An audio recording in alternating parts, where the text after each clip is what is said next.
മക്കളുടെ നീണ്ട 7 വർഷത്തെ കാത്തിരിപ്പിന് വിരാമമിട്ടുകൊണ്ട് കാരുണ്യത്തിന്റെ അമൃതവർഷം ചൊരിഞ്ഞ് അമ്മ വീണ്ടും മക്കളുടെ അരികിലേക്ക്. മെയ് 28, 29 ദിവസങ്ങളിൽ മംഗലാപുരം, മെയ് 31, ജൂൺ 1 ദിവസങ്ങളിൽ കോഴിക്കോട്, ജൂൺ 3, 4 ദിവസങ്ങളിൽ തൃശൂർ, ജൂൺ 6, 7 ദിവസങ്ങളിൽ എറണാകുളം എന്നിവിടങ്ങളിലെ ബ്രഹ്മസ്ഥാന ക്ഷേത്രപ്രതിഷ്ഠാ വാർഷികാഘോഷ ചടങ്ങുകൾക്ക് നേതൃത്വം വഹിക്കാനാണ് അമ്മ അമൃതപുരിയിൽ നിന്നും യാത്ര തിരിക്കുന്നത്. ഉത്സവാഘോഷങ്ങളുടെ ഭാഗമായി അമ്മയുടെ നേതൃത്വത്തിൽ ധ്യാനം, ഭജന, സത്സംഗം എന്നിവ നടക്കും.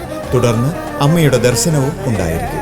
അമ്മയുടെ ദർശനം ഏറ്റുവാങ്ങാനും ജീവിതത്തിലെ തിരക്കുകളിൽ നിന്ന് ഒരൽപ്പം മാറി നിന്ന് ആധ്യാത്മിക ഉണർവ് നേടാനും ലഭിക്കുന്ന ഈ പുണ്യനിമിഷങ്ങളെ കണ്ണും കാതും കരളും കൊണ്ട് നമുക്ക് ആവോളം നുകരാം. അമ്മയുടെ സവിധത്തിലേക്ക് നിങ്ങളെ ഓരോരുത്തരെയും ഹൃദയംഗമമായി സ്വാഗതം ചെയ്യുന്നു.